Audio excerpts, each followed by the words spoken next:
You're listening to Podcast PXN, a video game podcast, delivering player experience news. Let's go!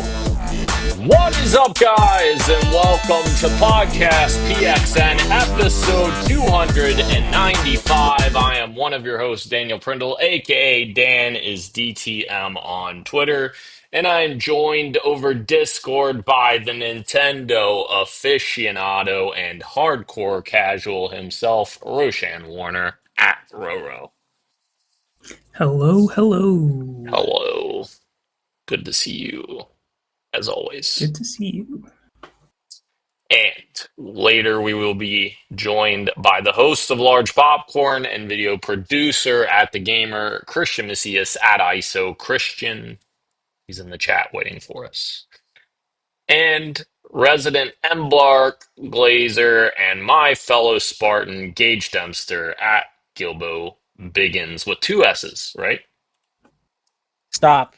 Just stop. Well, maybe. Reporting for duty, sir. Did you write down the password? Yeah, it's now Gilbo Biggins with two S's. That's true. It is that. It just hurts that it's that. Incredible. Thank you to everyone watching us live and participating in the chat. Just as a reminder, we are live each and every Wednesday at 8 p.m. Eastern Time on youtube.com/@podcastpxn and twitch.tv/podcastpxn as well. The topic of the show this week, guys, is pretty much our whole show this week because there is a lot to go over. But it is Summer Game Fest 2025 announcements. We have a lot of announcements to get through. I have a couple of docs that goes through both SGF and the Xbox Game Showcase, so we can kind of go through them piece by piece and see what excitement we got out of the events. Hell yeah, I'm ready. I'm ready. Get into it. Oh, Christian dropping something he didn't know in the chat. Yeah, we'll mention that. All right. Let us get started here with Jeff Keighley's event first, and we are talking about his Friday event. And okay, we will not talk about anything Capcom until you're here, Christian. We will not. We're starting with SGF. That's at the end of SGF anyway, so we should be good there. We live reacted to this Gage on Friday. I was in the hotel room and we were reacting live to this. Overall, what were our thoughts on it? Ro, did you watch it after the fact as well? I'll just go real quick before you Sure. guys go into it. I did not watch it live. I didn't go through the whole thing. I did kind of what we're about to do now, which is go like on Mario 64 and look at the highlights, anything that I thought were announcements that I was interested in. I watched the trailer as well. But yeah, I didn't watch the whole thing live. I'm sure you guys will talk about how you guys felt about the show itself, but it seemed like it was a long one. It seemed like it was a meaty show. It was long, yes. Gage, what were your thoughts overall? I thought overall the showings, the games that were present, was totally fine. There was a couple of standouts. There was a lot of games that don't speak to me. But it's cool seeing that like there's a lot of games from smaller publishers and smaller indie devs that are being shown. The biggest thing I'll say from like the showcase experience watching the whole thing is that, and this happens all the time with everybody, is that they had a huge pacing issue. I felt like it started off with a couple of good showings and then like the entire middle, we'll say 60-70% was just kind of like lull and then spikes up at the end, which we see all the time at different press conferences. But aside from that, I would say it was totally fine. It didn't stand out to me as a really dull year like we've had before. It didn't stand out to me as a really exceptional and hype year, with the exception of maybe the Capcom thing we'll talk about later. But yeah, I thought overall it was totally fine, passable showcase. Yeah, I tend to agree with you as well. I think that there were individually some good announcements in there, but I think it did get held back a bit in terms of pacing and like even like certain announcements that we'll talk about here in a minute. I personally wasn't a huge fan of how they did it, which we'll go into that when we get to that. But um, yeah, their big reveal, I feel like I was like, okay, I get why they did it. Like they're trying to like kind of toy or like I don't know, surprise people, but I don't. I don't know. I don't feel like they needed to do that. It was kind of like stringing us along a little bit. I felt like. I I want to say something before we get into like the meat and potatoes of this. A lot of times there's like controversies and um, ethical concerns in the industry, and I feel Mm, like we all, and I feel like most of us in the podcast kind of agree that we'd like people with influence to kind of speak up on these topics, but there is an element of when you think about it, it's like realistically when you're in the industry and you have to, not only make but keep connections and you have to have sponsors, there is a certain element where your hands are kind of tied for stuff. mm, But I think, and I'm not trying to headcanon my way into saying that this is why Jeff does this, but I would like to shout out that I really like this trend because I think Jeff did this last year at SGF, or maybe he did it at the Game Awards too. I don't know, but yeah, no, I think it was SGF. I absolutely adore that he starts off the showcase with this kind of big splash screen of the 10 most popular games because it's something that he can display neutrally and sort of like it's not going to get him in any hot water with the people that he has to interact with in the business, but it's such a great way to show and put on blast that like, hey, now more than ever indie games are what's popular. People love these smaller devs taking these creative chances, and I don't know, just seeing that big screen behind him, knowing that millions of people are tuning in to watch, and seeing that the number one game this so far this year was Repo, and the number third game yeah, this year was Schedule One. I love seeing stuff like that. It's just a little bit. It's just moving the dial a little bit in my mind. Maybe I'm just fucking crazy, but it's just moving the dial a little bit in terms of like, hey, you guys, to the big publishers, you guys need to step your game up a little bit. sure, absolutely. Yeah, and it is cool to see indie developers being spotlighted there, and for good reason. They're the ones killing it right now, and are what are keeping people interested and coming back for more. So. Um, Yeah. I don't know how to drag this out anymore. Christian told me to drag this question out. He's about to join, but he's still not in here, so I don't know. Phil, don't move on. Phil, time for 2 minutes. He just sent me. Okay, And well, you know what? And he throws the splash screen on at the start of the show before anybody has the chance to tune out and get disengaged. Kudos to yeah, Jeff. All right, there's lots to criticize, sure, yeah, but you got. I think if you're gonna criticize, you gotta also be willing to give credit where credit is due. And it's yeah. I love that Jeff does this. It's a small thing. Maybe I'm being weird and anal about it, but I really like that he does that. And I hope that this becomes a trend that sticks with the Summer Games Fest. I mean, what do you think about Jeff, though? Like, as a person, is Jeff a good person? He's better than most because he's Canadian. Oh, he is True. Canadian. Yeah, that's true. I He's mean, a I good give old both Canadian points. boy. 2 points. but does that make him good, or because my It president does. says that makes him bad? So, Well, I hey, look, we there stalled he long enough. There is. we go. Goodness. There we We did go. it. Is it work? Can you hear me? Yeah, Yeah. we can hear you. All right, there we go. There we go. Sorry about that. Good. All right, where were we? Last I heard, Gage was talking about the splash screen. Gage Yes. was yes, yeah. Gage was talking about the All right, there we intro go. splash screen to Jeff's I wanted to say Game Awards Summer Game Fest event. SGF. So I think you guys were talking about your overall sentiments, right? About like how Yeah. this year's SGF felt to watch. I forget who. One of you guys just said it felt kind of long in the tooth a little bit. Like the pacing of it was off. I think that might have been Gage as well. So I just got back from SGF, and like that was the overall sentiment from everyone that I talked to there.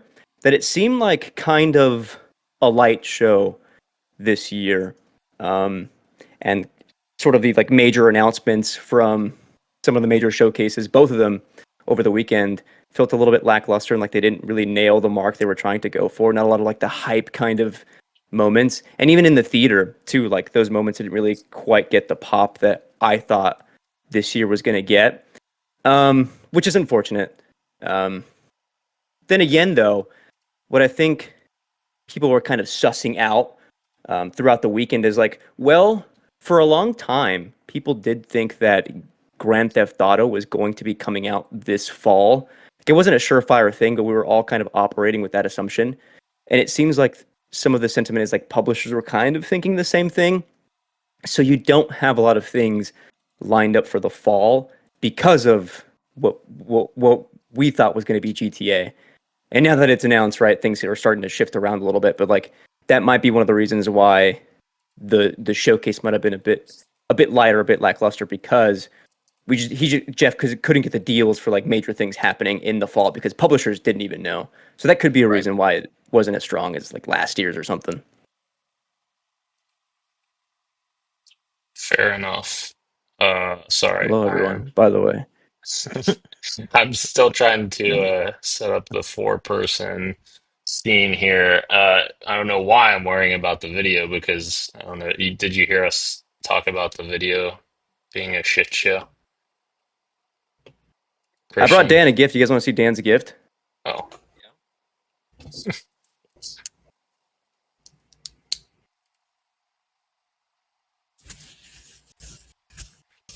I don't know if people will be able to see it, but But you will. You guys Yes. will.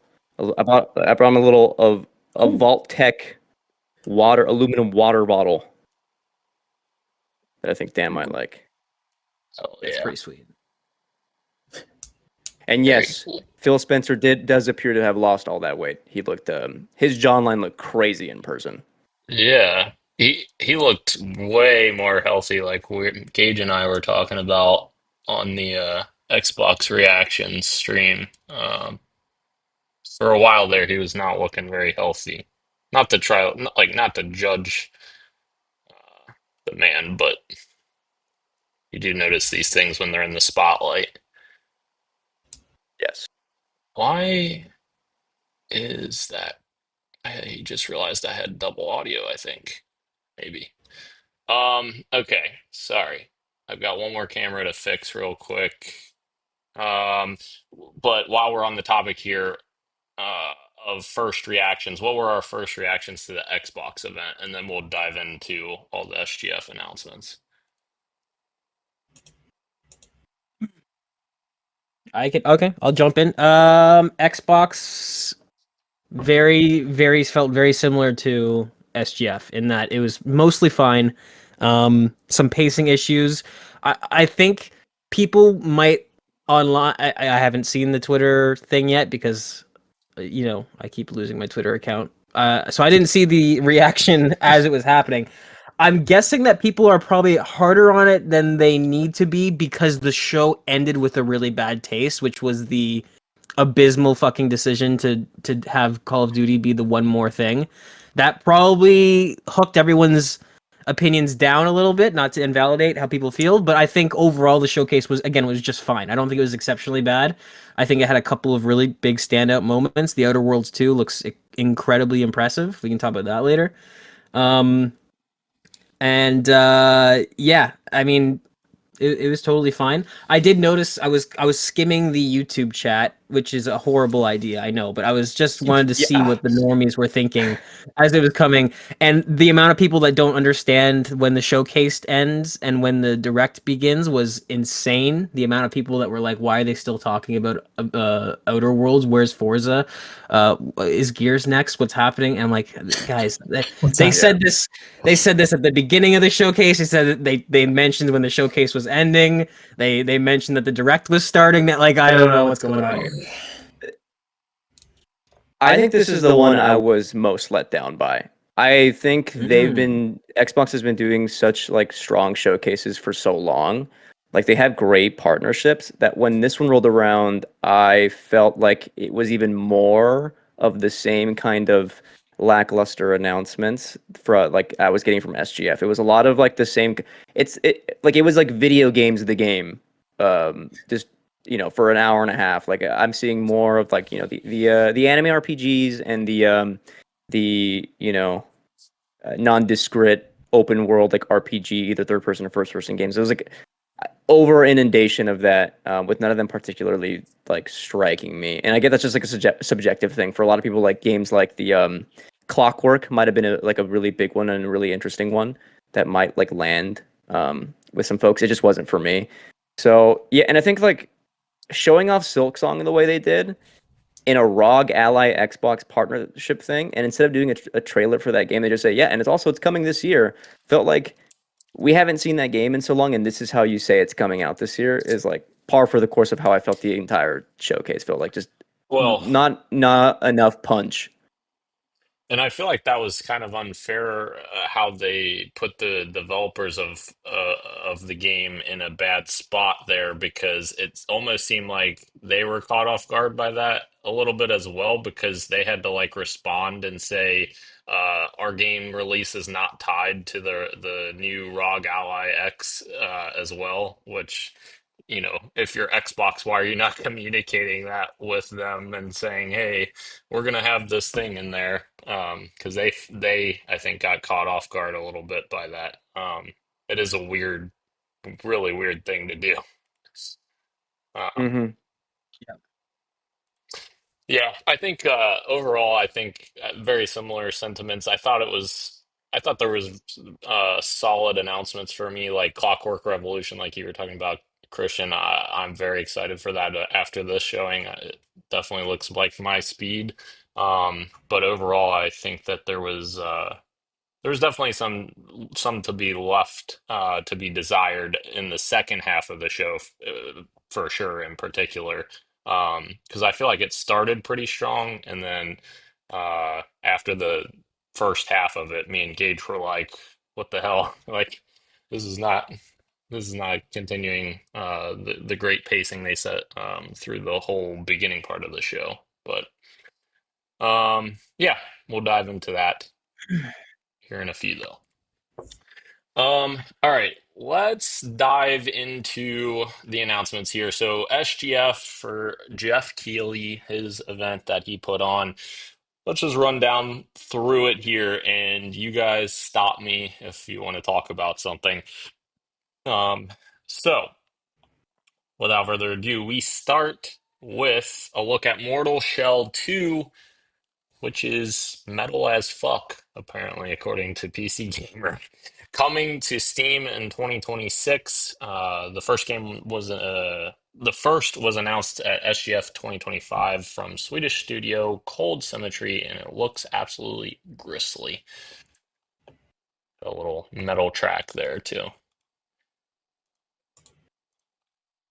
And then we move into a little Hideo Kojima action. Death Stranding 2 got a brand new SGF clip. Me and Gage were making bets on how long Hideo was going to be on stage. It ended up being under 10 minutes. But we got another strong showing from this game.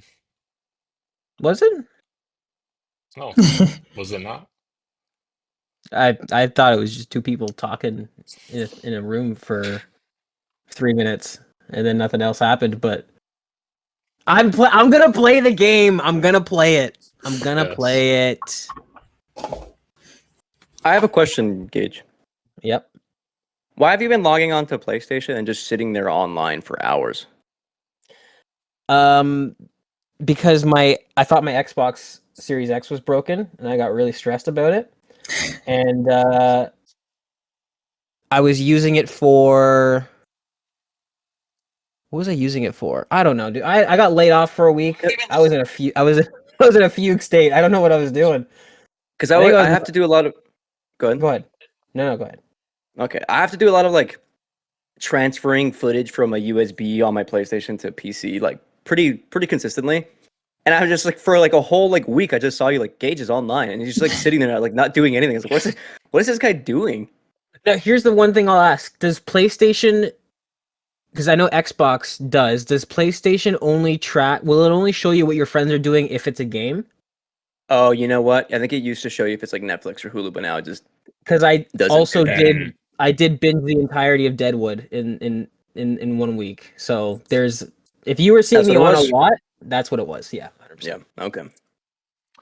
Kirik, thank you for joining us. Yes, I know the stream's choppy. The video is going to be extremely choppy. The audio, I listened to it and it seems like the audio is fine. For whatever reason, this internet here in Florida has just gone to shit today, so the video is going to be nearly unwatchable. But if you just have us on in the background, you should be able to listen to us with no problem. So sorry about that. This internet is shit here, apparently. Um, okay. Moving on here. Chronicles Medieval hits early access in 2026 as we got a look at a new, mostly CG trailer, I think. This one looks kind of interesting. I think Gage and I commented on that live. Kind of a third person view, but it's kind of like an RTS. Sounds Right. interesting. These are the kind of games that are playing on like in the background of like a TV or a movie. Like just again, just some nondescript game.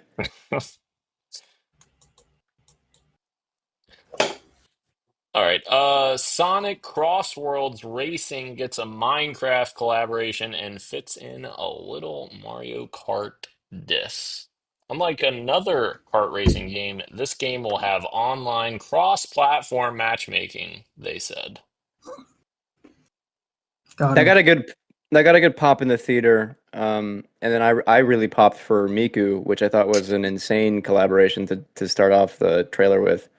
And then everyone else in the theater kept popping off for Joker and who else was in it? Yeah, Steve and I'm missing Yeah. someone. I can't remember This who. was Ichiban. Yeah, from Like a Dragon. Yeah, Ichiban. Yeah, from Like a Dragon. Yeah. Absolutely insane. I guess I don't know where the Miku. I wonder if like maybe they make rhythm games for Miku. But either way, like the collaborations are crazy. And this will be the racing game that I will have to play until I get a Switch 2. Which I'm not mad at. I'm not mad at. This looks kind of fun. I It finally does saw look that console in person, by the way. Me Kind too. of sleek hardware. Yeah. Yeah, I got to play it this weekend, but Oh, I don't own one though. I have mine. The only thing I've played on it is Tears of the Kingdom. Nice. Gotta beat it. You played it for about an hour and 15 minutes, didn't you? I played it for like 2.5 hours on the car ride here. Nice. Better than nothing. Yeah, exactly. Then we got a look at Bandai Namco announced Code Vein 2 coming in 2026, which is the anime Souls-like combat game. Then we have End of Abyss coming next year from former Little Nightmares devs. Very interesting. I think this looks kind of cool. Even though I'm not a horror guy here, a horror person. Is this the one yes, you that are. is this the one that gave like Inside vibes, or is this something else? I This is like a think so. top-down shooter, like a Is twin it? stick, not twin stick, but like Yeah, but I think it's the same game we're talking about. This is the one from Yeah, I think it is. the people that made Little Nightmares. Yeah, because we thought Yeah, it was Playdead at first. yeah. Yeah. Just kind of sort of has that aesthetic to it, the weird monsters and stuff. Um, there is a new Game of Thrones strategy game on the way, and the trailer reinforces how you'll be the one deciding how things play out. It did so by showing Jon Snow getting absolutely soul stabbed. I wanted to say slapped. So yeah, interesting that it's like an alternative history version of Game of Thrones, and I think it's an RTS as well. It is. I was not sold until I saw. I actually don't think they showed any gameplay during the show. It was. I think I pulled up the Steam page to confirm that it actually was an RTS. That has me excited. If it was, I was getting mobile game vibes throughout the whole trailer. I was like, they're gonna do a bait and switch, but hey, this looks interesting. Yeah, for sure. Shout out to you. This was like when I was most down on the showcase. Like, I was down on it as it was happening because I thought it was gonna be something stupid, but after the fact, looking at the Steam page, RTS, I could get into that. for me, it's like 6 years later, we're still doing this fucking Game of Thrones stuff. Like we can't just like let this go from anything, very- you know? See, it's the lore, man. People like the lore. Right, but I, like, th- I think it could lend itself to a interesting RTS too, because you could have some interesting leaders, and the fact that they're not like tied down by the story of Game of Thrones, they're just doing like an alternate history type thing. I think that's kind of interesting. I'll say this: you could be right, Christian, but that mentality was the exact same reason I didn't watch Andor. We're still doing this whole Star Wars thing, really? hey, you know what? That is a great thing to throw back. Yeah, absolutely, absolutely. This will not be Andor, but yes. This will not be Andor, but I'm But waiting for a maybe piece of. someday. I will happily get some sort of piece of media at some point that reinvigorates that sort of. Oh yes, this is something good that takes place in this universe with these things that I already know. All right. Then we got an announcement that Atomic Heart 2 is in development officially. The alternate history Soviet Bioshock-like is clearly jumping into the future here with more cyberpunk flair added to it. Mundfish. We This saw Mundfish a lot in this show. we did see Mundfish a lot.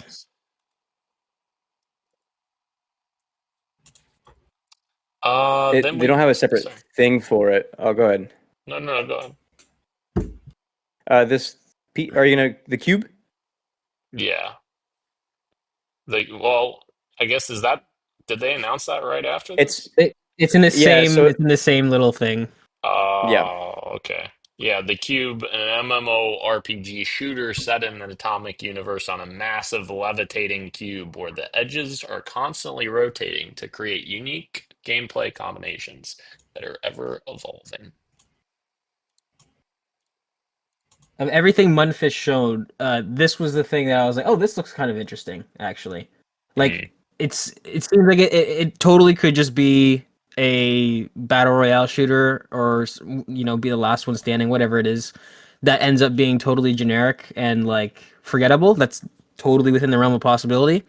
But, like, something my brain kind of lit up a little bit where I'm like, oh, this is an interesting and new idea for a map to have instead of the circle closing in or gas or whatever. It's like this giant Rubik's cube that keeps shifting. That's neat. I haven't seen that done before, so I think they get kudos for being a little bit original in that sense.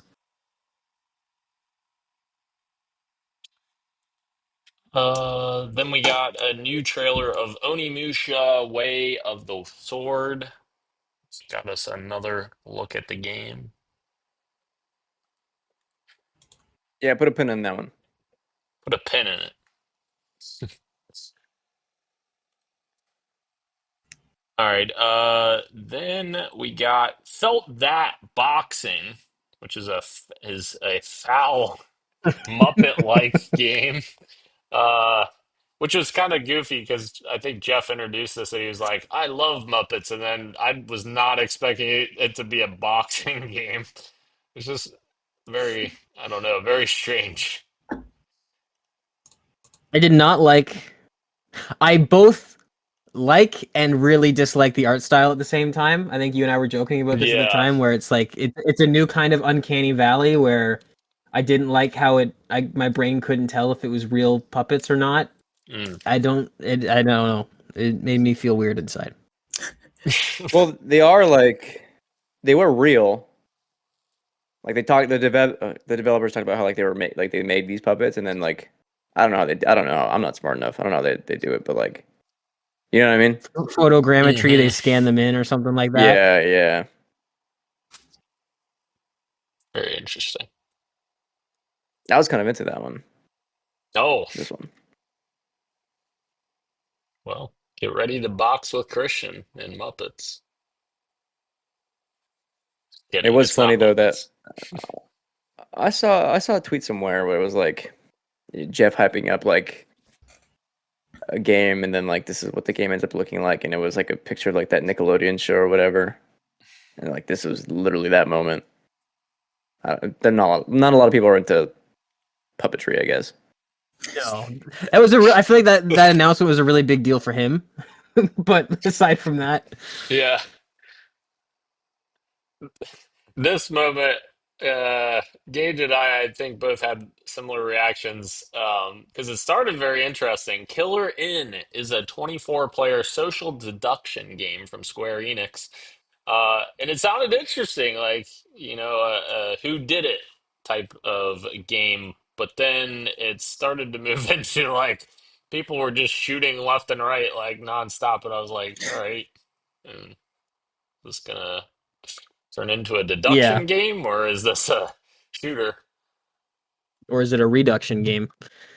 This is I saw a narrow path when I was watching this where I'm like, I immediately thought of games like Lockdown Protocol, where I'm like, oh, Right. this looks like it could be really fun. And then as soon as somebody pulled out a gun and started shooting them, I'm like, oh, we would have like 1 or 2 sessions of playing this game properly, how it's supposed to be, and then it would just devolve into people raging and shooting each other and just being unfun in general. I I love saw the this trailer premise. and had its me too, me as well. But also, yeah, I think Gage is onto something where like it could break really fast. But Right. when I saw, it, I was like, we should get really into Gmod for like a weekend. Yes. That would be fun. You know, Trouble in Terrorist Town over on Gmod. That'd be Hmm. cool. And then this turned into a trend, which is let's all release our game in October. Our Creators has an official release date of October 30th, the day before Halloween. We got a new trailer and a date. And then they I'm, apologized over the weekend. they They did. They apologize. did. What do they apologize for? You You want want me to to take this jump one, in? Gage? Yeah. Yes. They and this kind of leads into my sentiment for what they showed is that they kind of overhyped a little bit and then underdelivered. The Mm, community, so they did their own ARG thing where if you had went, I didn't follow it that much, but if you had, I guess if you had gone to one of their websites and copied a code, it brings you to a secret website with a countdown. The oh, countdown was leading up to when the showcase came off, so oh, people naturally were like, if you're doing all this effort, there must be some big thing coming on. And then I think um so my key takeaway from this, even though I we did predictions and I was like, "Oh, it'll come out in July." Um if you go back a few episodes, my initial reaction after playing the tech test and we talked about it on the PXN was that I hope they take even more time because the game already feels Yes. amazing. right. That was my original thought. So for the sake of Summer Games Fest, I made a little it'll release in July prediction. I'm happy about the October release date. That's Mm, fine. I do agree with the community that it seems a little bit like not only was there no tech test announced, open beta announced, but the trailer didn't even have like gameplay. It kind of seemed like a Right. really yeah, strange showing to do just a in-engine cinematic, but didn't really have that much lore to it. Like it was kind of like a sizzle reel. This is almost what I would expect from them like 2 years ago when they announced the game to be like, Announcement. oh, Exactly. this is the vibe of our new universe. So I think they fumbled a little bit in mm, terms of their showcase and what they had to show. It does not impact my excitement for the game at all, though. Like the fact that they're waiting till October and they're not trying to rush it out to get ahead of Marathon or to do anything, that tells me that they are focused and they have a plan, and that actually makes me even more excited for the game, to be honest. fair enough. I will say part of it is the community over like reading a little bit too much into it and expecting it to be the release date. So it's a bit Sure. of an unfortunate thing. But yeah, I think the trailer was not a great. Yeah, I agree with you. It was a weird trailer that doesn't propel a bunch of excitement unless you're already dialed into Arc Raiders. Otherwise, you don't know much more about the game if you hadn't even touched it. But we Right. do know they also said that we're doing one more thing before release, like one more technical test or whatever. So that's coming. Yeah, I'm also excited that they're giving this as much time as possible to cook.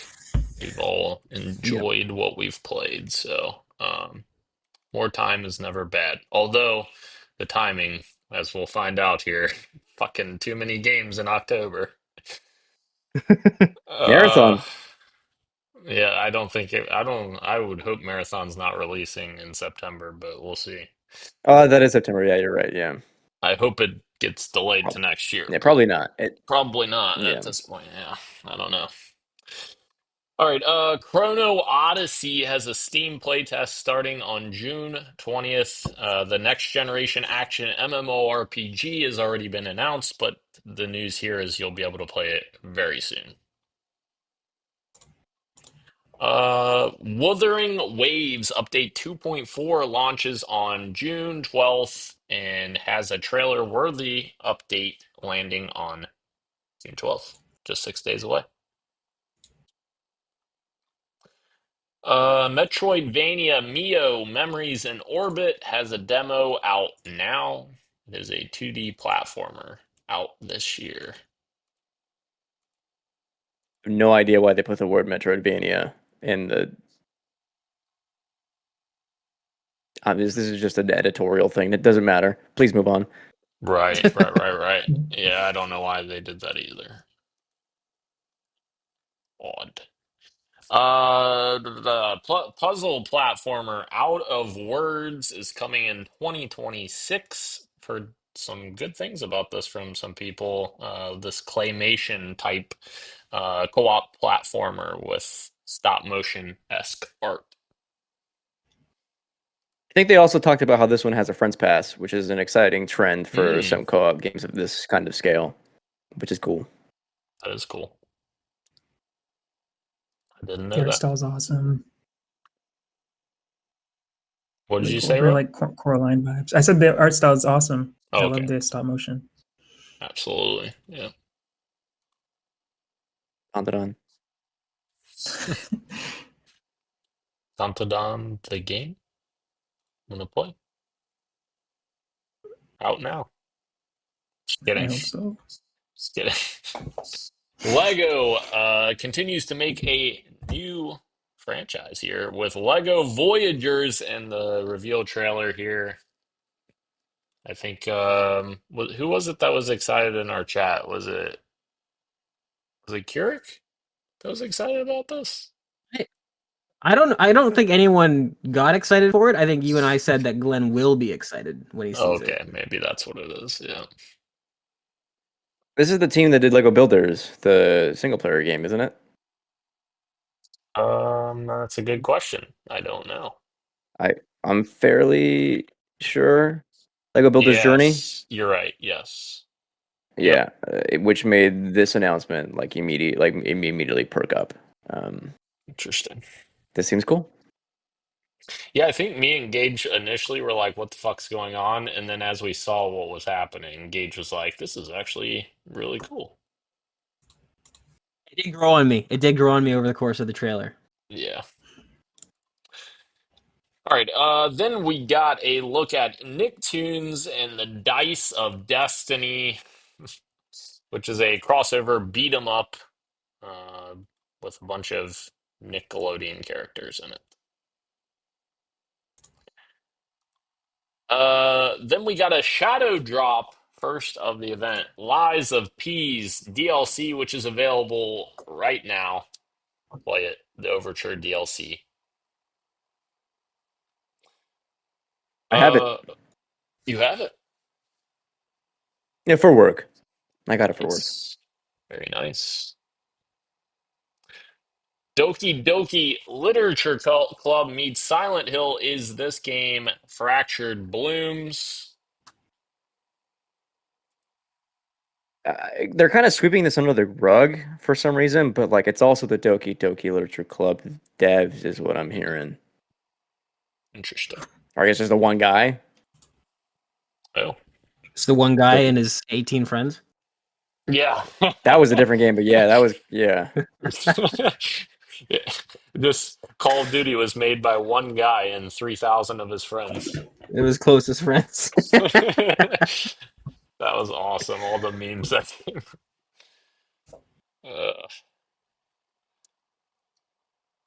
Anyone else have trouble keeping up with the SGF anime block, which we got a bunch of trailers back to back? Blade and Soul Neo, new Warlock class is coming soon. Blade and Soul Heroes out in September. Crystal of Atlan, One Punch Man crossover is coming June 26th to July 26th. And The Seven Deadly Sins Origin, which is an open world action RPG coming in 2025. Then we got an announcement of Jurassic World Evolution 3 coming October 21st. You know what? I'm excited for more Park Sim for Jurassic Park. Let's do it. Don't do it, Dan. They use generative AI in this game. Oh, Oof. I did not know that. That's unfortunate. And it's not in Game Pass, so I already told Gage I was immediately out because it wasn't in Game Pass. Um, that is sad to hear though that they're using generative AI. I don't know the extent of it. I don't know the extent of it, but it is one major thing, but I forget what it was. Gotcha. Someone did a write up about it over the weekend. I was like, why? Doesn't matter. All right. The next game from Shovel Knight's developer has a demo that is out now. The game is out on October 31st, and it is Mina the Hollower. This is the one A that was year ago, they pixel were like, art, right? we've got news soon, and here we are, 1 year later. Finally, bro, huh? Finally, it's about time. Looks good. Looks good. One of us, or both of us, has been picking this game up in fantasy draft like every year since we started doing this.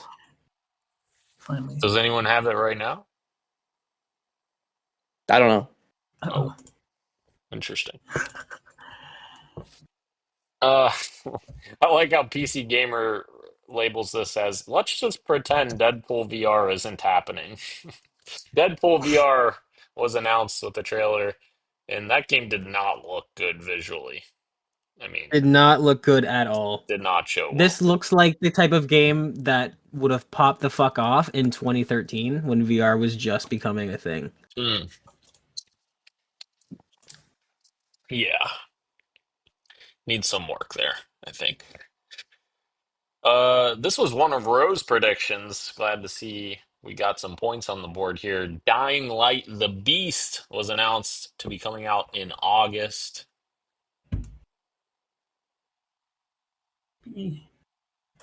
And I thought this was DLC, by the way, just a brand new game from Techland. Yeah. Started out as DLC and then grew into a bigger game. A classic coming of age movie in game form. I don't know why I said form. Form, if I could speak. Mixtape. Got a trailer as well here. Kind of gives Put a me pin in Life this is one. Strange vibes. But Guy who's only played Life is Strange. That's some real Boss Baby. You know what I mean? Guy's only seen Boss Baby. I did say to Gage that when they were throwing toilet paper, I was like, this looks cool. The toilet paper physics and Put throwing a it pin in over this one. put a pin in it. We saw Didn't this it? at a different game show, didn't we? Like, Last year's Xbox showcase. right. Oh, Okay. okay. Yeah, still looks good. I like the. It's not stop motion. It's less frames, animating on twos. Frame interpolation. Mhm. Yeah, looks cool. Everybody loves doing that now. Yeah. Tawa in the Guardians of the Sacred Tree is a roguelite from the developer behind the Mana games.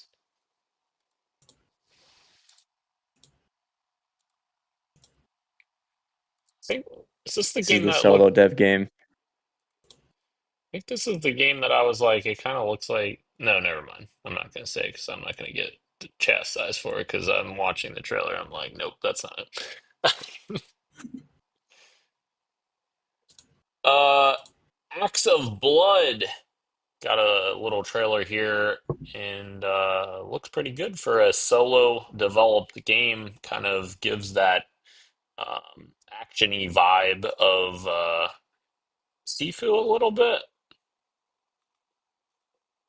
It was giving a little Sifu vibe for sure. This is the one I thought the animations looked pretty punchy and like Hmm. really kinetic. This is This the game that was made by one guy and 9 of his friends, I think. This is the one that Yes. yeah. this looks more Batman, I think, than Sifu.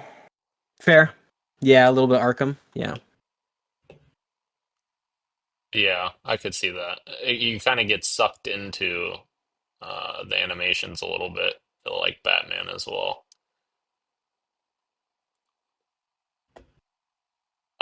We got a brand new Scott Pilgrim game, Scott Pilgrim EX, which is a new beat 'em up game. 4-player drop in, drop out co-op with 7 playable characters.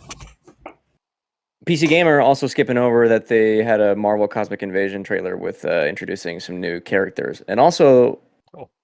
well, that might be embargoed. I can't say the other thing, but yeah, this was exciting because I think we really enjoyed the Shredder's Revenge game together. Hmm. Um, I don't think we played the Power Rangers one, but these guys do cool work. Oh yeah. They do. The first Descendant breakthrough is officially coming in August. Holy shit. I'm reading August and saying October. Not sure what, because there's so many games coming in October. That's why. Um, we, we got a new trailer for, was it Mind's Eye that used the Mad World trailer? Because, of course, PC Gamer doesn't actually. Okay, yeah, it does. It says right Yeah, there. I'm sorry, Mind's Mind's Eye, Eye. yeah. yeah. Incredible. All around me are familiar That should only be in faces. Gears of War. Everyone just hates on that game because they're paid by Rockstar to hate on it. Not because it looks like it. Not because it looks like the action Yeah. adventure equivalent of Deadpool VR. Did you see there was a streamer that got a promotional advertisement with them to stream it, and then they literally pulled it right as he was about to start streaming it? Yep. It was No, I didn't see GoFundMe. that. Yeah. Yeah. He was literally about to start playing it, and they're like, "Oh, nope, no, we're not." And then he switched switched the game Yeah. because everybody that was playing it, because the game kept crashing for people that were playing it. So basically, they were advertising people to play, so people weren't actually buying the game after they watched people play the game. Had the opposite Yeah. effect. Incredible. Incredible. 20-player Sea of Thieves in space game Wildgate is out on July 24th. We got a new trailer for that as well. A lot of Sea of Thieves like games, seems like, with that and well, I guess Jump Ship has a little bit of influence of that, right? Was it Jump Ship? I don't Yeah. know. World premiere Blighted from Guacamelee Studio Drinkbox. Of course, they they've traditionally made quite different games, I think. This is the one that looked like Hades, I think, or gave me Yeah, vibes of Hades. guy who's only played one isometric, getting real Hades vibes from this. I Their first mean, 3D game. yeah.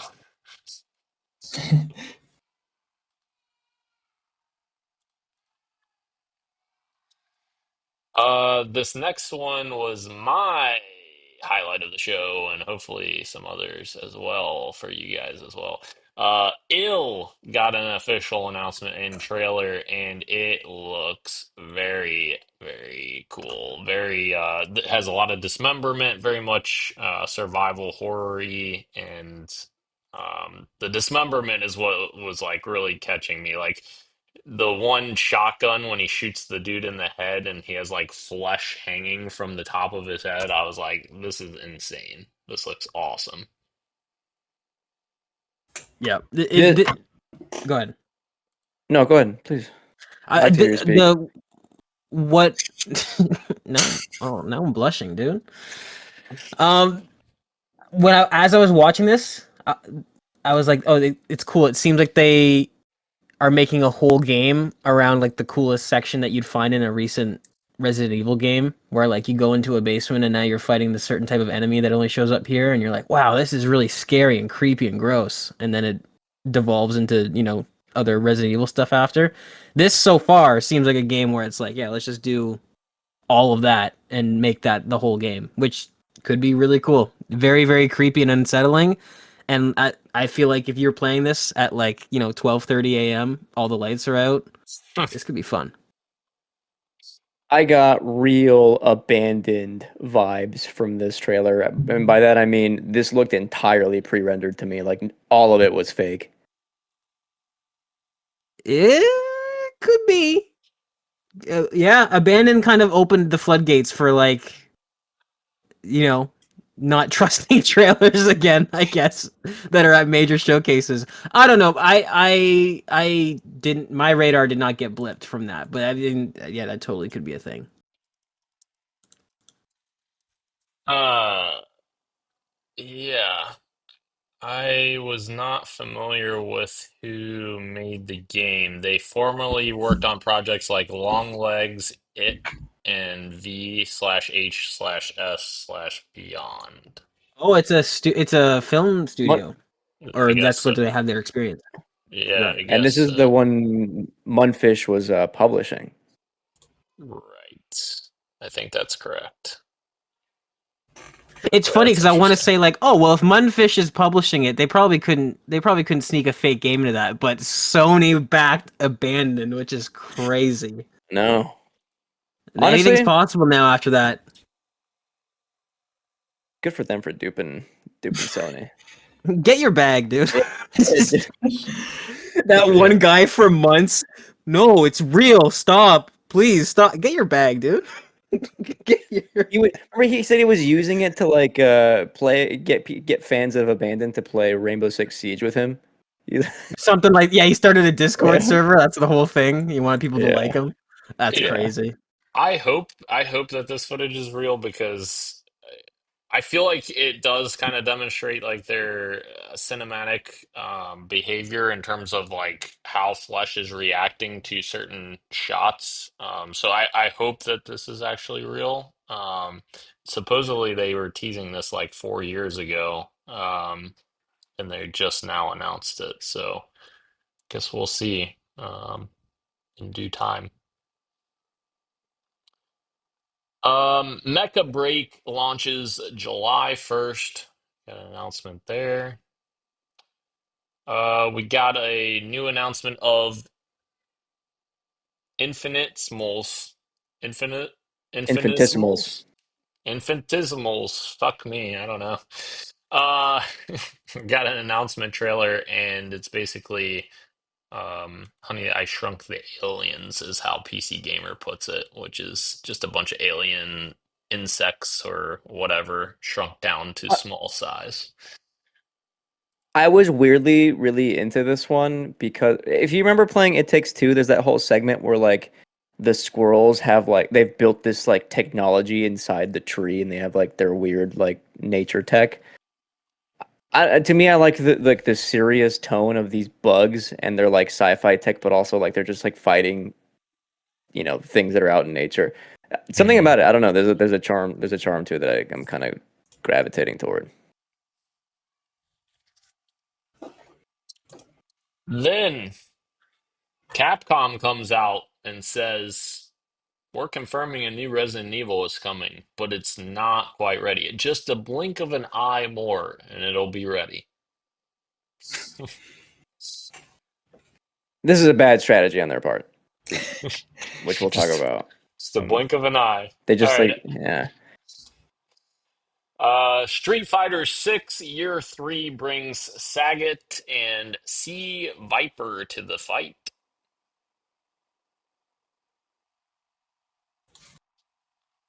I guess Alex and Ingrid also. I don't know who any of those characters are, but there you go. Any shooter with a flag immediately captures my interest, according to PC Gamer. This game is called Last Flag. It is a third-person 5v5 shooter, which definitely feels like it took a bit of a cartoony inspiration from Team Fortress 2. For sure, I could see that. So there you go. Capture the flag. This did not look that exciting to me. No. Um, Wu-Tang: Rise of the Deceiver got a teaser trailer, a co-op action RPG with an anime-style fighting. Me and the guy behind me for like half the trailer thought like, oh my god, we're getting a new Def Jam game. That's crazy. And then it was not that, but still cool.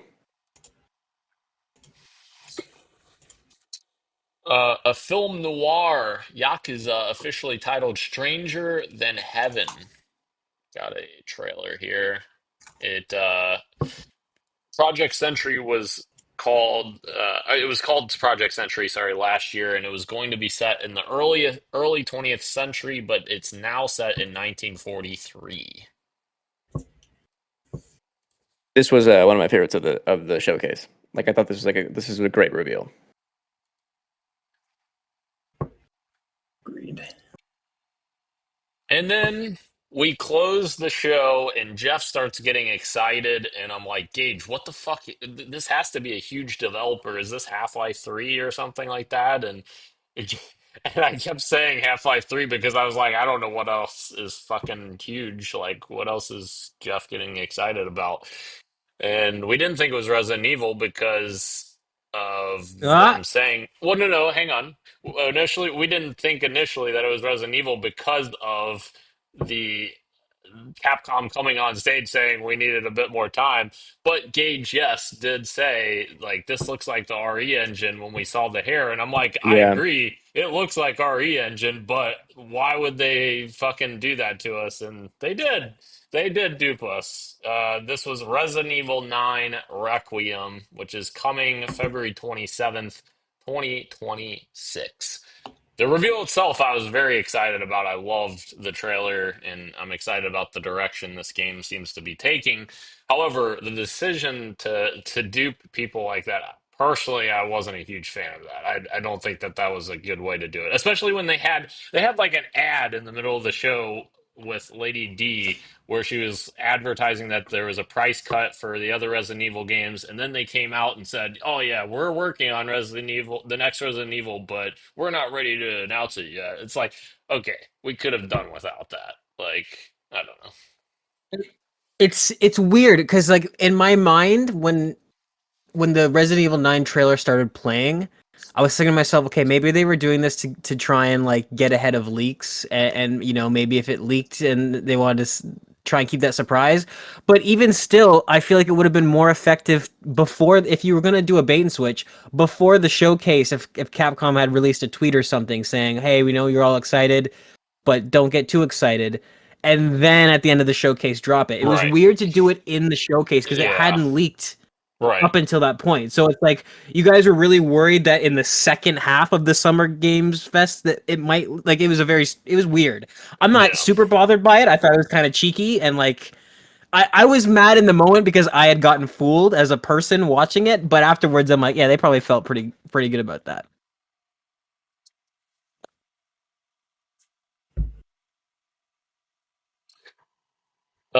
We did get a bit more information that it's a new era of survival horror, implying a departure from both RE2 style and first person RE7 8 style gameplay. It's still connected to existing RE stories. And there's rumors already online. Obviously, you play as the one protagonist, but then the second protagonist, you are people are saying that you're going to probably play as Leon, is what the leaks have said online, which is interesting. I don't think so. You don't think it's interesting to Interesting, see Leon really. again? I don't. No, We'll no. see. You're not saying. You're not saying. I don't think it's interesting that you're playing as Leon. You're saying I don't think you're playing as Leon, right? Correct. Okay, Correct. gotcha. Oh, Um, I think that is true. Because I mentioned this to Dan. Actually, I didn't specify it because I didn't want to spoil the surprise. But I had read a leak.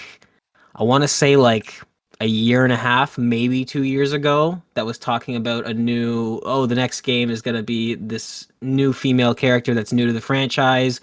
And it's going to take place in a nuked. You're going to go back to Raccoon City Police Department after it's being nuked, blah blah.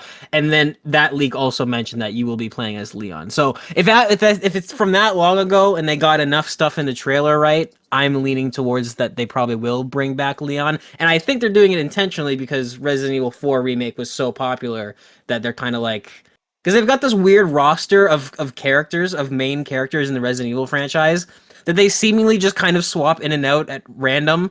Like you could kind of any of the last four Resident Evil games, you could kind of swap. I'm talking about the original ones, not the remakes, obviously.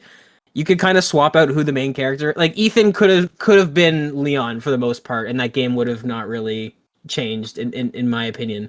So I feel like after Resident Evil 4 remake comes out and people are on that hype train again, I think it makes sense that they're gonna bring Leon back into the spotlight. But that's just me.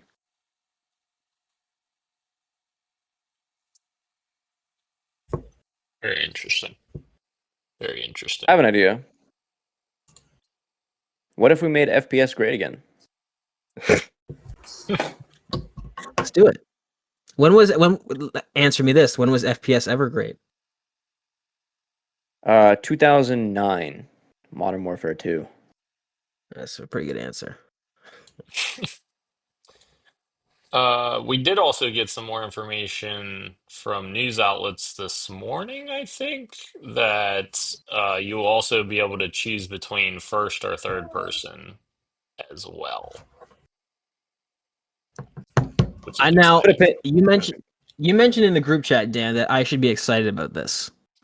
I am not excited about it yet Oh, because the fact that they're doing it from the get-go, maybe things will be different, but there is a pattern of games where if a game is developed, if it is a single player game that is designed to only ever be in first person and then right. they add a third person thing later, it is a pattern and most likely that it will look not great. It will not be immersive enough for me to want to choose that over it. Dying Light is another franchise that does this. If you play Dying Light co-op and like any of your friends is the one to like interact with a door or something, and it's like this really cool first person animation for you, but then you're the person watching it happen, it's like super stiff and janky, and like only the things in the player's view is animated well, and everything else your character's kind of just standing perfectly straight. I got a little bit of that vibe. I tried to go back into Resident Evil 8 when they added the third person mode, and it did not It's do it like, for me. It was very stiff and janky. So I'm hoping that yeah, if they're doing it from the get-go, that right. they will actually take the worldview animations into account. Yeah. If that's true, then this will be huge for me. This will be absolutely huge. But I am not holding my breath yet. I can continue that thought in a later segment. Hell yeah. Sure. I feel like also, like you're saying, I feel like if they're doing it from the get-go, because I think like tacked on third person view never seems to really work that well. But like, yeah, like you're saying, as long as they give it care and attention, hopefully it'll look good. Yep. Avowed is another great example too, recently, of a game that very clearly did not have third person in mind, and then when you play it in third person, you're like, oh, this looks a little janky. Let me just switch back to first person. Yeah. Okay. That's SGF.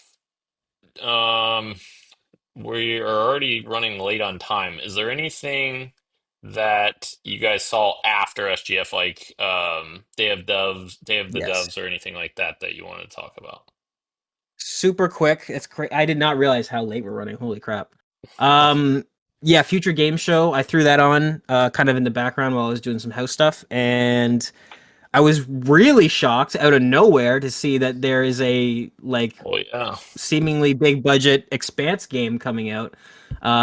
Was really impressed with that showing. I tried to get into the Telltale Expanse game. It didn't catch me, unfortunately. I might give it another shot though. I didn't really give it a huge. I didn't leap into it, but I absolutely adore this universe. Like we were talking about with Game of Thrones, where it's like I am so sold on the lore and the universe that if there's a piece of media that takes place in said universe, I'm kind of already like, all right, well, I hope it's good.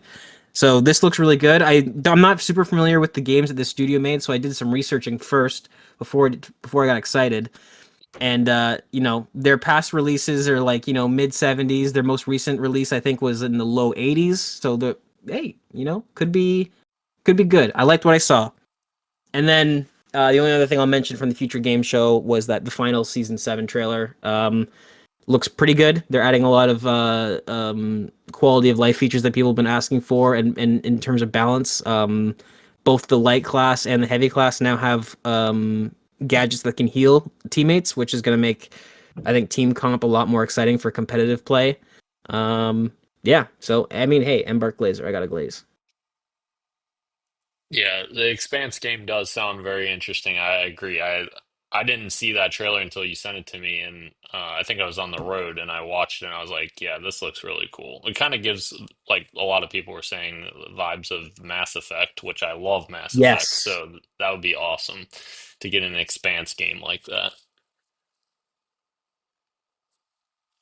Do you want a Playdays breakdown now? Because you said other stuff from like Day of the Devs and other showcases, Sure. or Yeah, after the Xbox stuff. just do it. Let's just do it now, and then we can run through the Xbox stuff after. Okay. So I got to see like quite a bit of stuff at Playdays. Some stuff was announced. We already knew about, right? We announced at other showcases. Some stuff was announced from these showcases that just happened over the weekend. I'm gonna run through them in like reverse order from like I guess least interesting to the most interesting. Um, I got to go check out Spine. You might have seen a trailer about this game. It looks like the same like that game that you said was made by one guy, but it's actually a bunch of his friends. Batman meets Sifu, but it's gun fu. So you're fighting with like dual pistols, like John Wick style, and they're like a big fan of like Asian martial arts movies. So like part of your dodge or slash parry is like to like dodge a bullet and then shoot them back. Hmm. And they do like cool stuff with like the camera changes. So there's a moment, if you've seen the John Wick 4, where the camera goes above the building that John Wick is in, and he's like, you're fighting from like top down, like Hotline Miami style. There's a segment of this game that like did that, where you have like a shotgun, and they're big fans of like those kinds of those Asian martial arts movies, and it was a lot of fun. Still early on, so it was a little bit rough, but like if you're a fan of like Batman Arkham games and Seafood and stuff like that, very much up your alley. Um, I don't remember where this was announced, but it was this weekend somewhere. Lego Party, the Mario Party Oh yeah. game, but with Lego, was insane. Was actually insane. This is a game that is all about like the randomness. You thought Pummel Party was like unfair or like a lot of the bullshit. Lego Party ups it to another level. Like it is all about stealing from other people and getting a bunch, the golden bricks they call them. I ended up winning my session of Lego Party, and they gave me like a little Lego trophy that I have in my bag. This was phenomenal. I also got to see Mixtape, go hands on with it, and Ro, we were entirely correct from last year's Xbox showcase. This game has something special about it. Um, I'm not the kind of person that was down on Life is Strange or is critical of Life is Strange the way other people are, but I can totally agree with people who are like, yeah, this feels like it was written by a game. It feels like you're writing kids, but you can feel like there's like a 30-year-old man behind, I see where that's coming from. This is not the case. This is like Beethoven and Dinosaur, like they did Artful Escape. They understand what they're doing. This feels like a John Hughes movie or like any sort of coming of age movie that like you saw in like the 90s or 2000s. It feels very nostalgic, but very authentic. and the things they do in the game to gamify it are insane. Like so insane, I don't even want to spoil what the things are. But when it turns into like a game, well, you're seeing like characters talking, and like you do a thing. It is like I can't believe I'm controlling this thing. Very exciting change of medium, and I'm kind of skirting around it, but like you should be excited for this. This will be a very cool game, and I think it might be on Game Pass as well because I think they said last year at the showcase that it was coming to Game Pass. So I would love if everyone checked this out. My game, I'm skipping over the Capcom stuff to say that my game of the show was Escape Academy 2. I loved the original Escape Academy. I thought it was so fun, and they expanded Escape Academy 2. So you do like the main escape room missions, but then in between going from one mission to it takes place in a school. The first game, the second game also takes place in the school, but now it's like an actual place instead of a menu. So in between, you can do open world escape room type activities that you get quests for, and it is so fun. Peter and I, we played this together, and we ended up beating the record at the demo. And so like they had like a sheet of paper that you could like write your notes on, and we got to like sign it and like place it right in the middle. So that was very exciting for us. The devs were very kind. And then, yes, so I got to go to the Capcom Theater at SGF and check out 3 games. Onimusha, RE9, and Pragmata. Yeah. Onimusha, I'll start with Onimusha because I think that's the one you guys are least interested in. Looks incredible. It's awesome. I don't want to call it Souls-like, because that seems too reductive, but it's a character action game.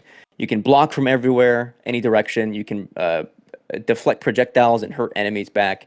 But what makes it really cool are the enemy types. They showed off. This was hands off. They and running on PS5 Pro. They had these enemies that are like ninjas, and when you deflect or attack them, it almost looked like Naruto. Have you seen Naruto? And they do like the clone jutsu, and a bunch of clones are attacking you attacking someone at the same time. This was that, but with like ninjas in the game. And because it's like about Chinese. What's up? I said, have I seen Naruto? I know. And because it's like in like rooted in mysticism, there is a part where reality breaks, and the skybox in front of you just shatters into glass, and a boss like breaks through it, and you're fighting like in this like alternate dimension like boss fight, and you close it back up. It was very cool. I went from being kind of skeptical about how this game is going to like translate into a modern form to being like, oh, I feel very confident that they'll nail a great feeling game. You guys have stuff to say about RE9, so I'll leave that one last. Pragmata stunned me. I had very low expectations for this game because we didn't know what it was for the longest time. And it was maybe like a 20 to 30 minute demo.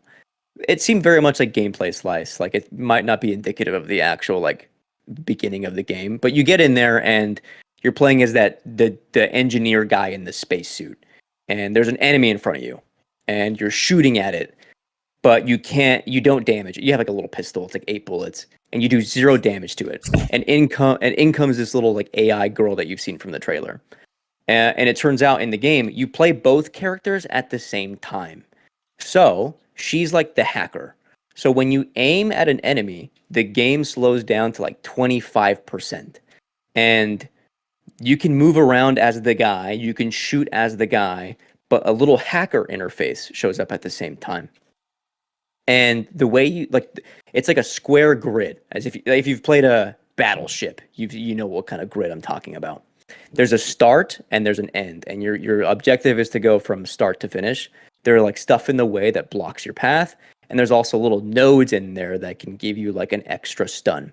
When you complete the hack, you stun the enemy, and their like shell opens up, and you can see their weak spots, and now you can do damage.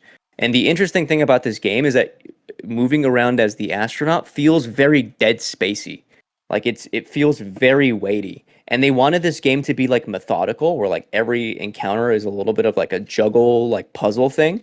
So when you have multiple different types of enemies floating at you, you have to be deliberate. Like, what do I have to do first? Which enemy do I have to hack first? And that, can I finish hacking this one before I dodge out of the way? Type of stuff. And they give you different guns. So like I had a gun that like threw a little thing on the ground that stunned them, and so I had a few extra seconds to like, I'm gonna keep this one at bay, and I'm gonna go hack the big guy. And I also had a shotgun. But the interesting things about all these guns is that like they take time. Like all of these guns take time to either reload or shoot. So it feels very like slow and methodical and purposeful. And I was like, okay, the Capcom nailed. They're doing something different. It's not like fast action. It's very slow. And I thought that was really neat. And then the demo ends like right before a boss fight, so I thought that was cool. And then yeah, RE9. I'm gonna send you guys a picture in the Twitter chat that is exactly what Gage was just talking about. With, hey, am I excited for this because it's third person? I don't know, because I prefer when games are deliberately experienced in the perspective that they're like designed for. Yeah, so the hands-off demo that I saw was Grace. At the end of like near the end of the trailer, Grace is like upside down on this like I don't know, like this. So what do you call it, like a hospital bed, and she's like tied to it or whatever. Huh? Gurney. Yeah, exactly. And so the trailer or the demo picks hands off as well. Some people did go hands on with it. The demo starts with her like cutting herself out of it, and it's a little bit. If you're a little bit squeamish, maybe some of it might be kind of gross for you, but she gets up and then immediately it's first person. And the lighting I was telling Dan, the lighting in this game is demonic. I don't like, it feels evil. I have not seen the RE engine be this dark, to the point where like if you have no light source in a room, you just can't see in that room. So I'm gonna send you and like Dan, you're right. The demo ends with like they hit start and they went to the options menu and they changed from first person to third person. Granted, these aren't the same rooms they're in the picture, but in first person, they were in a hallway where all they had was their little lighter as a light source, and you couldn't see anything like beyond in front of you. But when they switched to third person, I could see my character model just fine, and I felt safer immediately, even though it was the same. It was the same hallway. So like, I get it. If your preference is to play in third person, you can do it. I'm sure you'll have a fun time. But everything that they were doing in that game seemed to point towards, no, you definitely want to be experiencing this in first person. And it had all the traditional like sort of like Resident Evil puzzles, but like what Dan was saying is like he heard the game had a bit more cinematic moments. Yeah, so there are things happening where you're like triggering, like you enter a room or you turn on the light and then like the light bulb explodes and now suddenly it's dark. Or you enter a room and a bottle, like there's like something at the end of the hallway that you can't see and a bottle like goes toward you. Like, do you choose to keep going forward or do you go somewhere else? And they also introduced the Mr. X type character, which is like this 8 or 9 foot tall, like I don't even know what to call it, but it's looking like some kind of patient in this hospital. And by the way, they had like the 3D audio in this theater. Disgusting audio where like there are footsteps on top of you and things being thrown around, and like it's like the character is like freaking out. It's very scary. And this character can go through ceilings. It creates holes in ceilings. So if you don't run away in time, or if you do run away in time, you can see it like create a hole in the ceiling and go up. And so when you like leave the room that you were hiding in, you like look up and you can like see the room above you. They're having fun with this kind of Mr. X kind of character and what seems like their scariest game yet. And I think the most important thing to talk about is like Grace is not a person who is has a background with like weaponry. The only kind of weapon that she got in our demo was a bottle that you could throw to distract enemies, and like that's it. I'm sure you get a firearm at some point, but like it's going to be that Ethan Winters kind of RE gameplay maybe, where like at the beginning where it's kind of like you're swaying and it's hard to aim. I'm sure Dan is excited for this game. Can I say something? Absolutely. Say something. If Grace is not familiar with weaponry and she's more of like a runaway type person, you know what would really balance that game out is if there was another character who was very familiar with weapons that you played as. Leon, sure. And you know what? Maybe you're right. Maybe you're right. Like a way to break up the pace, Yeah. right? You had these really tense sections where you're kind of just cat and mouse, and then you break it up with like, okay, now we're switching to Leon, and you just kick the fucking door with a pump action shotgun. Right. Right. I think it's safe to say we're all very excited for this game. And Capcom has been cooking on a lot of their games lately, so no signs of them stopping, it looks like. Very good Thank you for news. letting me ramble for a couple of minutes on Absolutely. what I saw. Thank you for I was reporting. immersed in the rambling, dude. I Yeah. was painting a mental picture. You're talking about the footsteps. I was like, oh, do they sound wet and gross and walking around and I don't know how you guys felt, but I was like, when they showed that trailer for Requiem for the first time, and the first, like, I don't know, minute and a half is like just two like FBI employees just like talking about this case. I was like, dude, this is an entirely different kind of Resident Evil game they're going for. Like the tone of this seems yeah, pretty sick. yeah. Yeah. Very exciting. Very exciting. Can't wait to see more. We should make Ro play it. I would love Maybe- that. I would love that. You know, you would probably actually dig it. I think. I think like if you got past, I think you will be scared because they are terrifying games. Yeah. But the actual like the vibes and like the mysticism of it, I think you might dig it. I think I If might we do. were if we were all on the couch side by side, lights off though, and big TV, would you play that game? You know what I mean? Yes. A scary game. I think I would. Oh, I think I we would. should have did that. Yeah. We're gonna have to do it sometime. I've been starting to. I haven't gone off the deep end yet, but I've been starting to horror or creepy movies, but I haven't made my way over to games yet or anything super crazy. But yeah, We're gonna maybe pull you someday. in. When you said the ceiling thing though, I was like, oh god, Dude, no. it's I'm not doing a good job of like describing the horror, but like it's like if you look at some screenshots, I'm sure there's like some like major outlets that got their assets. I think I did as well. So if I can share them now, so I'll send them to you guys. I can't wait to play this on an OLED. That's how Oh, dark yeah. this game was. Yeah, And Capcom continues to dominate that February time span, which is perfect for Resident Evil. they Love do, that. don't they? Yeah. Yeah. It's a great. I've been saying this. It's a great time for people to. If you have a great game that you know is going to be a banger and you want zero competition, February is a great. I mean, obviously, if you're going up against Resident Evil, that's one thing. But yeah, what a perfect time to release it. Yeah, Do you work tonight? I do. Okay, we're gonna have to run through I've got this. maybe another 5 minutes. I don't want you guys, but see, Dan, I know you're super excited about the Xbox thing, so I'll just dip out in 5 minutes. Wherever we are is wherever we are, because I don't want you to rush How through about it if you this? want to spend more time talking about it.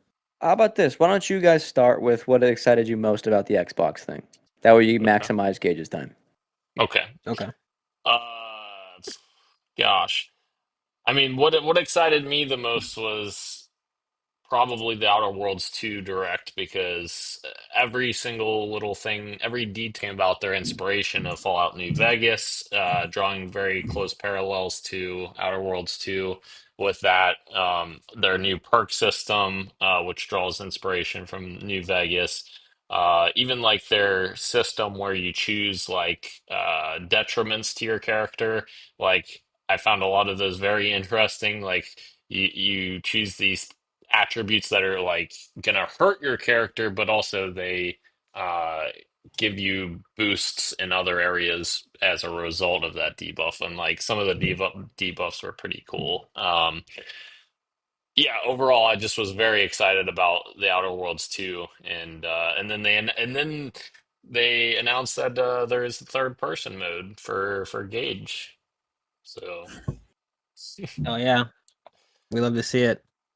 Um, yeah, I've got like 4 games that I wrote down that I wanted to mention. The Outer Worlds 2, I'll just jump into that because that's the only one I'll spend like a lot of time on.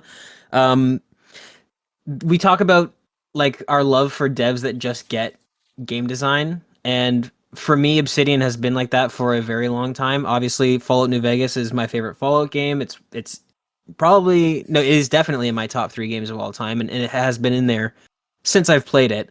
Um, there, like when you have an RPG game, a big, expansive RPG game, there's 2 types of trailers, right? There's one where it's like, the Prince of Darkness has returned and will plunge the whole world into and the trailer's full of like set pieces and action and all this stuff.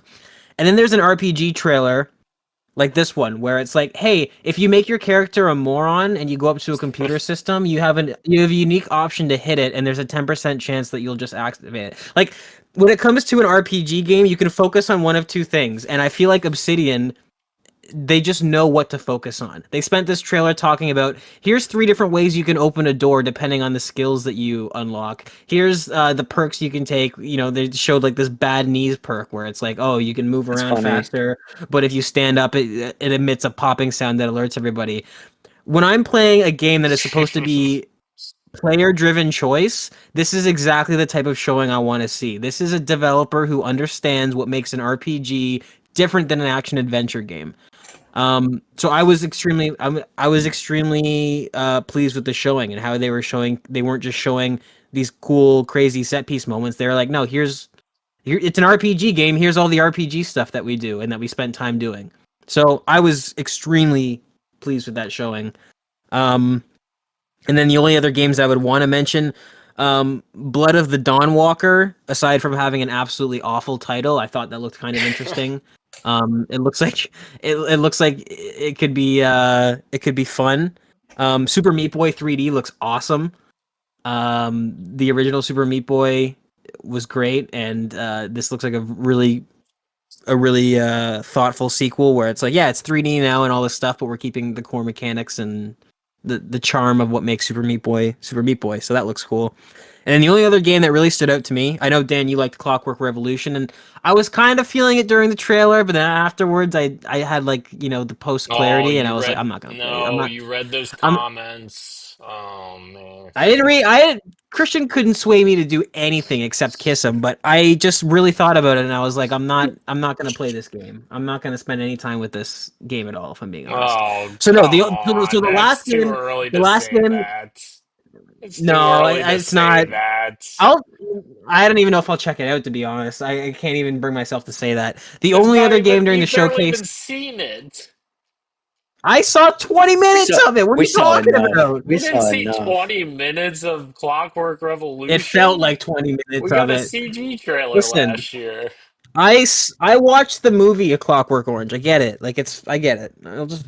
Anyways, Yeah. Mudang Two Hearts, I think, is a game that I will check out, and I hope is as fun as it looks. This was the game that looked like a mix between like Splinter Cell and The Last of Us, and as I was watching it, I was like, you know what? I'm kind of. Maybe it's just because we're all ready for another Splinter Cell game. It's been way too long. That totally could be it. But that it sparked the parts of my brain that it needed to spark, where I was like, you know what, I might give this a try. This looks like this could be fun. I don't know if that one's coming to Game Pass or not. But definitely not a buy, full price thing. But if it's on Game Pass, I will It probably is check it not. out. It is not on Game Pass. Okay. I will wait for reviews then. But it looks like it could be interesting. Can't believe you just disrespected Clockwork Revolution. I'll get to that once we get to that segment, I guess. Thank you for texting me during the showcase, by the way, Gage. That was a special moment for me. I don't even know what I sent you. Me think me go and clean this hole. We can just keep that between ourselves, I think. Yeah. Incredible. Fair enough, huh? All right. Do we want to run through the Xbox showcase then here, real quick? You tell me, huh? I tell you. You guys should absolutely do that. I'm gonna head out though. Okay. Okay. Bye, sir. Wow. Don't you dare. What happened? All right. Uh, GG's place. I don't know if I'm gonna have exciting things to say about some of these. Okay, okay. We could just talk about the ones you want to talk about then, if you would rather do that. Sure. There's only two that I really wanted to talk about Sure. Jump in. myself, and one is not really that I want to talk about. I was just curious about your thoughts on it, but the one that I want to talk about is Persona 4 Revival, which I don't have that much to say about it. It's just one that I'm excited for. Um, I love Persona 4, love the remaster Golden, and one of my favorite games ever. My favorite Persona 4, favorite Persona game as well. So I'm excited to see what they do with it. I know the sentiment online was a little bit mixed, but I think it looked Yeah. fine. But like I don't know why it was mixed. I guess the what they showed off, which was very little, didn't look that impressive, which fair. Um, but yeah, it was like I need to see more, but I can see why people may have been. I feel excited. The Persona 3 Reload, uh, I thought it looked good, so I imagine this will look good better. So I am not really too worried, but we'll see what they when they show it off a little bit later. I also thought it looked a little weird. Hmm. Um, but also like I don't know if I can judge it entirely off of like 5 seconds of gameplay. Is how I'm feeling, Right? Yeah, that's how I feel which too. is just yeah. So I'll wait. Um, what was the other thing you had a question on? Oh, what you guys thought about the Xbox handheld or Xbox handheld in quotations? I I found it so weird to call it that, given that it's a partnership with ROG Ally and is technically not part of the Xbox lineup because it it functions as a PC and not as an Xbox hardware. Um, I mean, it looks cool, I guess. Yeah. From what I have gathered, because it sounds like they've or at least temporarily suspended or canceled their own handheld plans.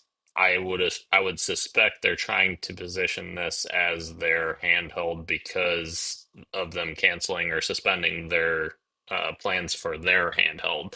That would be my guess. Uh, hopefully they supposedly their Xbox team is actually making significant changes for Windows 4 handhelds in particular. So hopefully that's happening. What's up? Okay, well the stream's terrible, so you can tell them that the video is not going to be very good. So if Grandpa's watching, it's not going to be very good. Um, so I suspect that's why they're leaning into the handheld aspect of Asus ROG Ally being their own because they're kind of suspending their own device. But And I sorry, what were you gonna say? that was it. No, I was gonna say that I can't imagine the Xbox handheld being that much different than what this is. You know, like what else could they do Yeah, that isn't playing yeah, Xbox games like this? sure. Anyway, Yeah, it's going to be a especially Steam if Deck with Xbox games on it.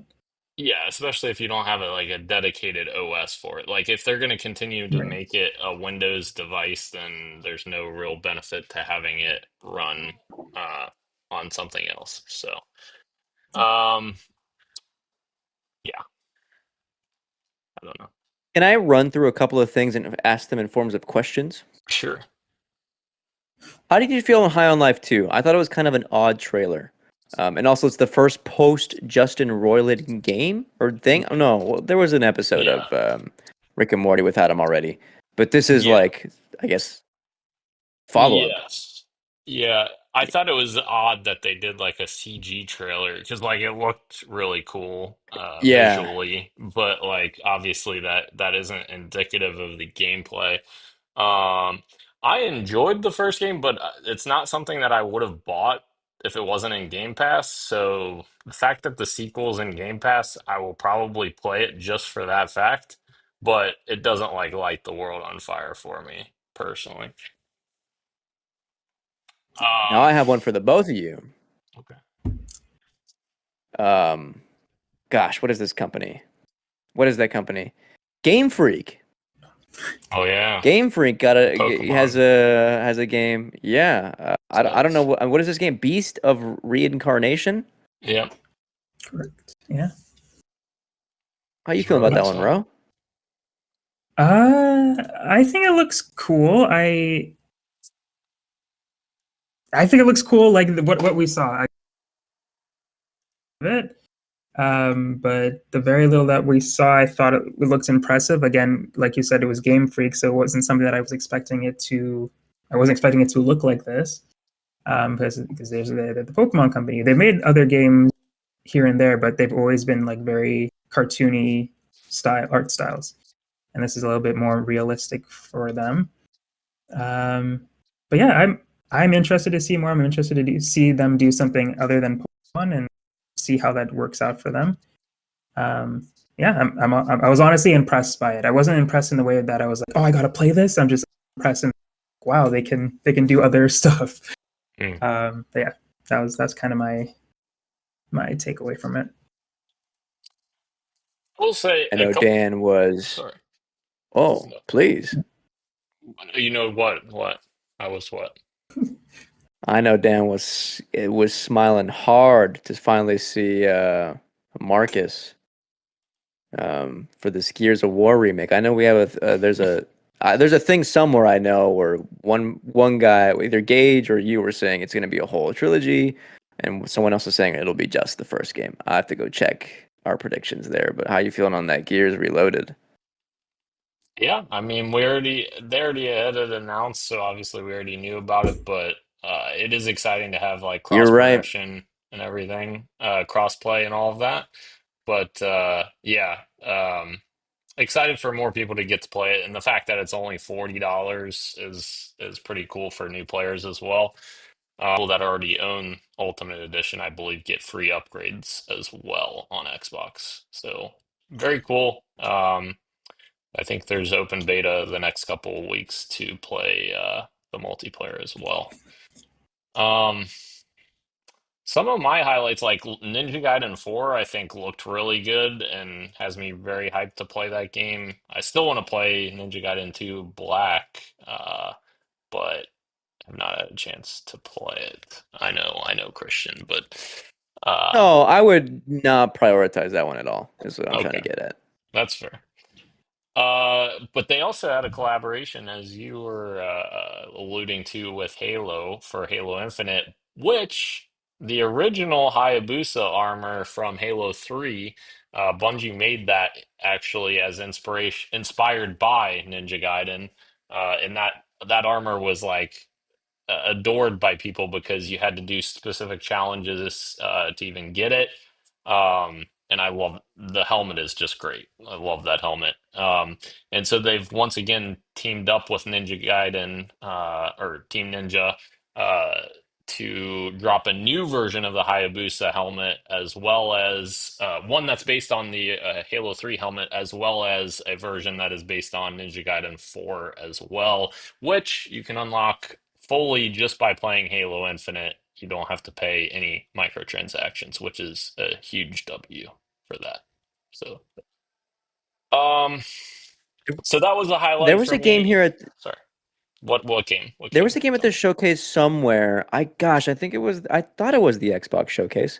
Maybe it's missing from the PC Gamer roundup, but it was. It's a multiplayer game, but it's asynchronous where you go into a world, but you're experiencing that world and following what somebody else has already done in that world. Do you remember what I'm talking about? It was like kind of Yes, post-apocalyptic.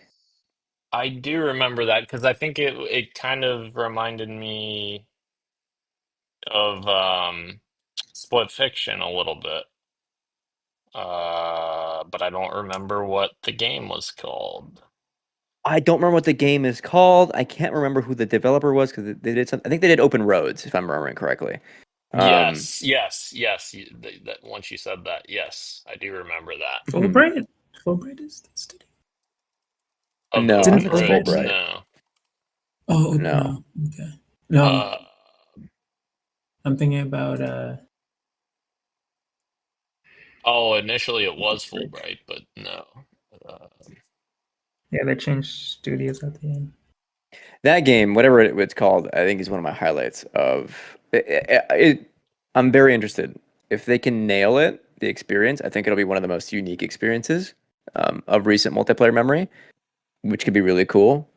And if it doesn't work, well, it doesn't work. But based on the introduction to that game, I think it sounds cool. yeah, I don't remember what the hell the game was called. Can't seem to Anyway, find it either. just I But wanted to point that one out. yes, absolutely. Um, the other one I wanted to talk about, and I know Gage just shit on it, but I'm gonna bring it up anyways. I very much enjoyed the demonstration of Clockwork Revolution, and I know you guys may not agree, that's fine.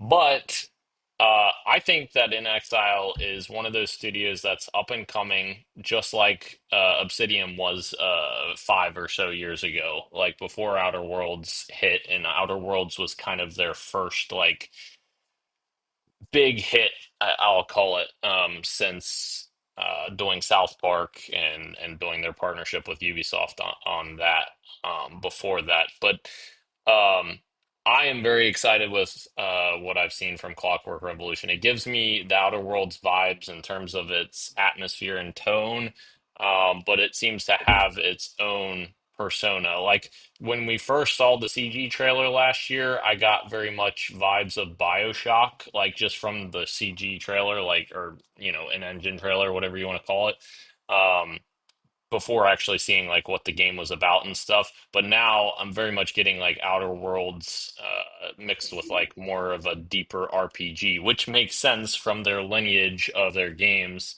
Um, they were the ones that made the crap, what's the game called? It's Fallout, but in an isometric view, like the old Fallout games, Wasteland. They were the developer of the Wasteland series, which is kind of on paper a smaller scoped project than what they're working on now with Clockwork Revolution. So I feel like this is their first foray into games, and in my opinion, this 5 minute trailer got me very excited for it. And I loved the little puppet character. I thought that he was very charming, very, very interesting. Something we don't typically see in characters. Um, I don't know. I like the vibe of this game. Maybe it's not a game to light the world on fire, but I'm very excited for the future of In Exile after seeing this. Not every game needs to be, For you sure. know. For sure. Of course, Grounded 2 got announced, which is just insanity that Obsidian is making 3 games in one calendar year. I don't even know how that's possible, but like But that developer just continues to absolutely cook, in my opinion. so I had to leave during the um, Outer Worlds Direct to go back to Playdays. Yeah. Did they announce what the third game was? Yeah, Grounded 2. Oh, sorry. Okay, yeah. Yeah. That was during the showcase. So I'm a fool. I see. I see. Yes, yeah, they did the Outer Worlds Direct 2 Direct, and then they did the Grounded 2 Direct right after the Outer Worlds 2. So they had both of them at the end. And they went pretty in depth into Grounded 2 as well. And it seems like a pretty decent step forward from the first Grounded. Obviously, if you weren't into the first Grounded, you probably won't be into Grounded 2. It's very much of the similar type of survival game, but very cool that this developer continues to absolutely kill it on all of their teams, big and small. So hope they keep cooking over their Obsidian. Um, Wow, and that comes out before Outer it Worlds. does an early access. It's early access, Yeah. just like the first game. Yeah, very exciting. I'm surprised Ro had no shout out for Aphelion, the Don't Nod game. Mm. Oh no, I didn't watch it Just- live, so I didn't even know, honestly. They have like a So- third-person sci-fi narrative game. Oh, I'll have to check it out. And that looked interesting. I Yeah, thought for someone that's not a huge like Don't Nod fan, I thought it like the atmosphere looked cool and the Arctic climate kind of interesting. Um, those are the and highlights for then me. okay, go. Oh, sorry, I know, my mistake. Double Fine's game.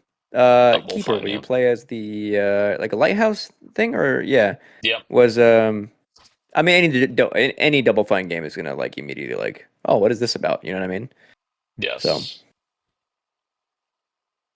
absolutely. Oh, okay. Yeah, Aphelion looks pretty good. It reminds me of when Don't Nod did games like this, like Remember Me. I forget what. that's right. Yeah, Hmm. that's cool. Nice, nice. And just for sheer aesthetic alone, I'll just mention this game. The Invincible versus game. It has the Invincible aesthetic. I thought it looked good. It is just a 2D fighter, so in the vein of Mortal Kombat or what have you. But 3v3 matches looked like Invincible. And then, yes, they ended the show with Black Ops 7, which why that was the one more thing, who the hell knows? Like, that trailer was playing, and me and Gage were like throwing ideas left and right, like, what is this? What could this be? And like, neither of us thought that it was Black Ops 7 because, like, we wouldn't have thought that that would be like a and one more thing type deal. But they did that. I guess last year they did the direct for Black Ops 6. So I don't know. So when the trailer started and you see the robot, the word around the like pop around me was like Starfield, and Oh, then Milo Ventimiglia from Gilmore Girls pops up, and then it's like maybe this is Perfect Dark actually. And then when you have the reveal that it's I think Mason's kid, yeah, immediately it's like, oh, it's Call of Duty. And then yeah, right after is the logo, and it was like, well, yeah, very weird thing to end the show on. for sure. But they are, I guess, Xbox first party now. So That's true. Yeah. But yeah, I don't think they need to be the end of the show unless they're the direct where you really feel like you need to go in depth, which I feel like that's only a mainstream decision that they do that. Like they want to, you know, I don't know, satisfy the mainstream. But I don't understand. Like Call of Duty is so big, just have Call of Duty do their own event. Like I don't understand why it even needs to be in this show. But sure. um, yeah, some notable absence though from the show would be Perfect Dark, Gears of War E-Day, Fable, uh, State of Decay 3, anything Halo. So like all those things in mind, next year's show is gonna be insane, I feel like. Because all of those things I think are gonna be at next year's show. And if they're not, I would be extremely surprised. So like while this year was like kind of a just okay, there's a few announcements, I think next year could have a pretty big showing from stuff we already know about. But you also understand why like at least three of those things aren't shown this year. Like Perfect Dark has Yeah, restarted for sure. their their development. That one seems like closer to anything, but like we just got the announcement for Gears not too long ago. Last That year, still has yeah. time to cook. And then Right. Halo just formed their new studio with Halo Studios, and they're still pitching their whatever their next title is. I'm sure because all they had I think was concept art and stuff for like what their next thing could look like. So that still has a way to go. Yeah, I think that that's closer than we think, though. They did just show like in-engine stuff last year in October, but I think it's going to be out by next fall. I think it's going to be the remake, whatever Halo CE Oh, remake. that's valid. 100% forgot about that. Yeah, but yeah, A lot of stuff still in the pipeline. All right. Anything else that we missed? I think. Do you guys just want to wait on Fantasy Critic and such until next week since we're already super late? That's fine. Okay. Yeah, when Gage is here. Yeah. Okay. Perfect. Because I know we have a bunch of activity there to go into anyways. Um. So cool. Do you guys have anything else you want to talk about before we close out the show? Christian, how was your time overall? It was really fun. Very draining because these days are like from 8 a.m. to like 1 a.m. So very lengthy days. A lot of talking. But I think the weirdest thing is that like, my hotel was for the longest time a block away from the LA protests. And then I didn't tell you guys this, but then during the weekend, we couldn't get to our hotel. Oh wow. Luckily my friend's dad is like a Hilton employee, so he was able to book us somewhere else. But we couldn't get our stuff on like the last night. It was like trapped in the hotel.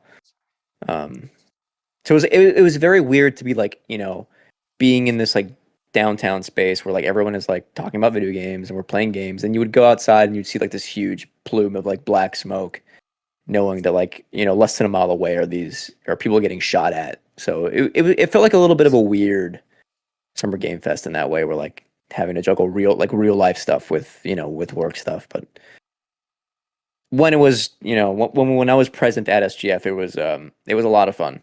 Despite it being kind of a lighter show, we, made the most out of it and made a lot of cool connections with people. Giant Bomb was fun. Just a good time overall. Cool. All right. That does it then for us, guys. Thank you to everyone who has joined us live on YouTube and Twitch, as well as podcast services everywhere, including Apple Podcasts, YouTube Music, Spotify, and everywhere else you get your podcast. Sorry for anyone who is watching video this week. It will be back to normal next week. I know it was a rough go on video this week, but thank you, Ro. Thank you, Christian. Thank you, Gage. I am Daniel, and this has been Podcast PXN. We are out. Much love.